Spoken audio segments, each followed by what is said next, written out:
नमस्कार, स्वागत है आपका एचडीवी न्यूज़ पर। मैं हूं आपके साथ शिप्रा सैनी। बिहार का सियासी खेला अभी खत्म नहीं हुआ है। आज बिहार की सियासत के लिए बड़ा दिन है, चूंकि मुख्यमंत्री नीतीश कुमार एनडीए के साथ चले गए हैं और अब उन्हें बहुमत विधानसभा में पेश करना है, जिस पर आज फैसला हो जाएगा कि सरकार नीतीश की रहेगी या फिर तेजस्वी कुछ खेला कर जाएंगे। इन सब मुद्दों पर बातचीत करेंगे। वरिष्ठ पत्रकार अजय जी मेरे साथ हैं। अजय जी, बहुत बहुत स्वागत है आपका।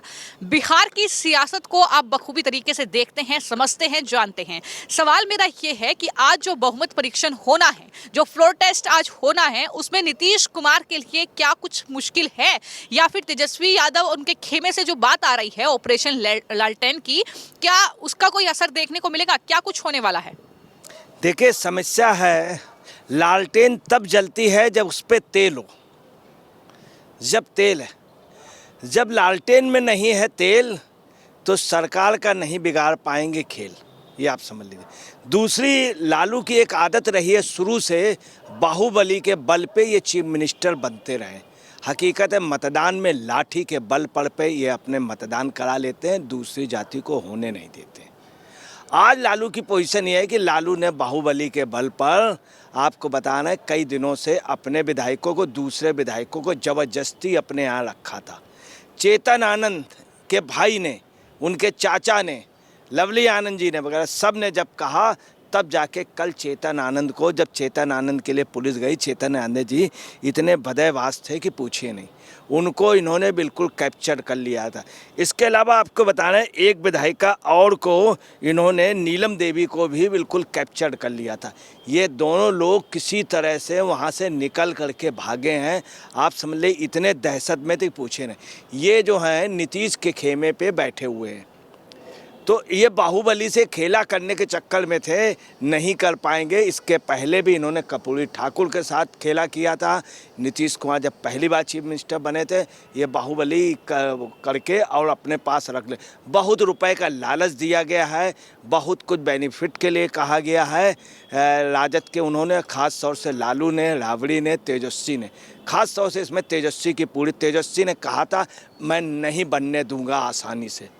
मगर जो स्थितियां मैं आपको बता दूं, 128 एमएलए इस समय उनके साथ हैं, नीतीश पार्टी के साथ, और महागठबंधन के साथ 110 हैं। 114 थे, मैं आपको क्लियर कर दूं। उनके 2 एमएलए वहां से हट गए हैं और बीजेपी के खेमे पे बैठे हुए हैं, 2 एमएलए। तो 114 में वो 112 हो गए और इनके 128 से 130 हो गए। अब आया कि 4 विधायक और हैं जो आ नहीं पाए हैं। उसमें क्या, 2-2 विधायक दोनों तरफ के नहीं आए, राजद के 2 भाजपा के और 2 जदयू के।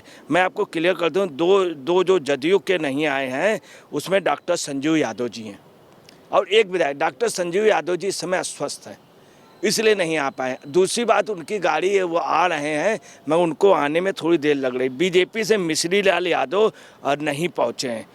चलिए, ये आपने जानकारी दे दी कि जो आंकड़ा है वो नीतीश के पक्ष में है, लेकिन इन सब के बीच स्पीकर पर भी निगाहें टिकी हैं, क्योंकि स्पीकर जो है वो आरजेडी का है। तो ऐसे में स्पीकर पे बहुत कुछ निर्भर करता है फ्लोर टेस्ट के वक्त। क्या लगता है, जो स्पीकर को हटाने की बात हो रही है, कितना कामयाब जो है नीतीश की पार्टी हो पाएगी इसमें? देखिए, आपको बता दें कि सिस्टम ये होता है कि ऐसे कई हमेशा ही होता है। लगभग अभी तक जितने में हैं, तो स्पीकर को हटाने का 90% रहा। पहले उसमें राज्यपाल के तुरंत बाद एक प्रस्ताव आ जाता है स्पीकर को हटाने, उसमें वहीं मतदान हो जाता है, वहीं पे तुरंत मतदान हो जाता है। स्पीकर ज़बरदस्ती नहीं बन सकता अगर बहुमत खो चुका है। मैं आपको क्लियर कर दूं, स्पीकर बहुमत खो चुका है। उसकी वजह बता रहे हैं, जदयू या बीजेपी से मैक्सिमम 2 एमएलए अगर नहीं पहुंचेंगे तो उनके 2 एमएलए कम होंगे, मगर वो राजद को मतदान नहीं कर रहे हैं। मगर राजद के 2 एमएलए खुल के बीजेपी में, इसलिए 4 का अंतर हो गया। तो आपको बताना है कि हर सूरत में नीतीश कुमार बहुमत। दूसरी बात है, जो अध्यक्ष हैं, इनके खिलाफ राजद के भी लोग हैं और जितने भी विधायक हैं वो अध्यक्ष के खिलाफ ज़्यादा हैं। तो पहले उस पर ये हटा दिए जाएंगे जहाँ तक उपाध्यक्ष करेंगे।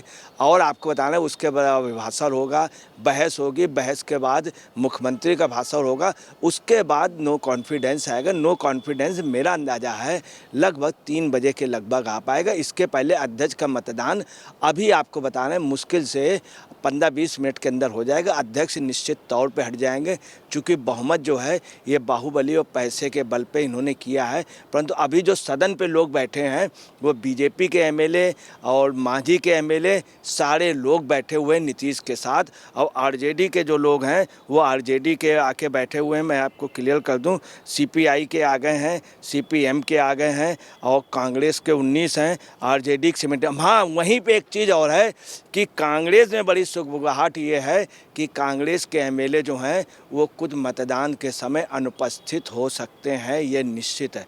तीसरी आपको बताते हैं, इनकी नीयत शुरू से इनकी ख़राब थी। इन्होंने कह दिया था मैं नहीं ऐसे आसानी से होने दूंगा। इन्होंने अपने सारे विधायकों को कैप्चर्ड करके और को दूसरी जगह भेज दिया था तेजस्वी ने, और भी विधायक जैसे चेतन आनंद, इन सबको इन्होंने ऑक्यूपाइड कर लिया। आरजेडी के 2 विधायकों ने खुल करके विद्रोह कर दिया है। दूसरी आपको बता रहे 3 विधायक और आरजेडी के हैं जो मतदान के समय हिस्सा नहीं लेंगे। अब यानी आप ये कहना चाहते हैं कि एक तरफा जो जीत है इस कहीं ना कहीं फ्लोर टेस्ट में वो नीतीश सरकार की हो रही है, एनडीए वहां पर जीत रही है? निश्चित तौर पे हो रही। उसकी वजह है कि इस समय एनडीए के पास 130 हैं, 128 ने 130, दो जो राजद के आ गए हैं तो 130 है, इनके पास 110 है, तो 20 का अंतर कर पाना बहुत मुश्किल है। दूसरी बात हो सकता है, मैं मान के चलता हूँ बीजेपी उनके 4 लोग नहीं आते हैं, अगर 4 भी नहीं आते हैं तो वो 4 कम होंगे, 130 से 126 आएंगे, 130। मगर इनके जो हैं इनके 110 रहेंगे, तब भी आप समझ लें 16 वोटों से आराम से जीत जाएंगे। दूसरे बीजेपी के 45 विधायक हैं, बीजेपी के 78 हैं, 77 आ चुके हैं, जेडीयू के 45 हैं, उसमें 43 आ चुके हैं। 2 विधायक की तबीयत खराब है, मगर ऐसा नहीं कि आरजेडी को मतदान करेंगे। सीपीआई सीपीएम के तो आपको बता रहे मांझी के भी आ चुके हैं, और इंडिपेंडेंट एक कर रहा। वहीं एक खबर और अभी आई है कि एक इंडिपेंडेंट और बीजेपी के साथ, तो बीजेपी का 130 वोट तो ऐसे होता, तब भी मान के चलते 4 एमएलए आप घटा दीजिए, 5 घटा दिए, 6 घटा दिए, 7 घटा दीजिए, तब भी आप समझ लीजिए अगर आप 10 एमएलए भी घटा देंगे बीजेपी के तब भी 120 हैं और इनके 110 हैं, तो निश्चित तौर पे ये बहुत आराम से जीत जाएंगे। दूसरी बात कहूँ, जेडीयू के डॉक्टर संजीव जी जो हैं उनकी ये कहा जा रहा, आरजेडी के 2 विधायक बीजेपी के साथ बैठे हैं। अब पहले राज्यपाल के भाषण के बाद अध्यक्ष का वो होगा, उनको हटाया जाएगा, उसके बाद वहाँ बहस होगी, फिर अब उसके बाद उनके विपक्ष के लीडर का भाषण होगा, इसके बाद मुख्यमंत्री का भाषण होगा। ये लेकिन यहाँ पर एक और सवाल उठता है कि अगर फ्लोर टेस्ट में तेजस्वी यादव फेल हो जाते हैं तो किस तरीके से आप देखते हैं कि बिहार में उनकी जो सियासत है उसको कितना बड़ा झटका ये लगने वाला है? हाँ, देखिए अब आपको बता, इन केस मान लीजिए कि उनको बहुमत नहीं मिलता है, तो बहुमत अगर नहीं मिलता है मैक्सिमम 1 वोट का अंतर होगा या 2 का। एक अगर नीतीश हारेंगे तो मैक्सिमम 1 या 2 से, मगर ऐसा नहीं, अगर हार भी जाते हैं तो ये आ जाएगा नई सरकार कौन बनाएगा, तो नई सरकार नहीं बन सकती चूँकि इनके पास बहुमत नहीं। अब समस्या आ जाएगी, तेजस्वी खुद बनना चाहेंगे, उधर मांझी चाहेंगे, उधर कांग्रेस चाह रहा। मैं आपको बता दें कांग्रेस में बहुत क्लियर कट है कि कांग्रेस के लोग इनसे पद मांग रहे हैं और लोकसभा की सीटें मांग रहे हैं राजद से, तो ये किसी सूरत नहीं गए। अगर मान लीजिए ये जीत भी जाते हैं तो कांग्रेस कहेगी कि हमको 12 एमपी दीजिए वहाँ से चुनाव के लिए, और हमारे 2 वो उसके अलावा 1 को और मंत्री बनाइए, पत्रकार रवीश कुमार के भाई को, क्योंकि रवीश कुमार भी लगातार लगे हैं राहुल गांधी का दबाव। तो आपको बता रहे सत्ता अब वहाँ पे अगर ये सरकार बना लेते हैं फिर इन्हें अविश्वास प्रस्ताव लाना पड़ेगा। जब विश्वास मत करेंगे तो निश्चित समझ लीजिए अगर तेजस्वी जीत भी जाते हैं तो विश्वास हासिल नहीं कर पाएंगे, क्योंकि मुख्यमंत्री मंत्रिमंडल को लेकर के तनाव हो जाएगा। इनके पास कई दल, आप यहाँ से अंदाज लगा लीजिए कि कम्युनिस्ट पार्टी के 12 हैं, इंडिपेंडेंट है, सीपीएम सीपीआई है।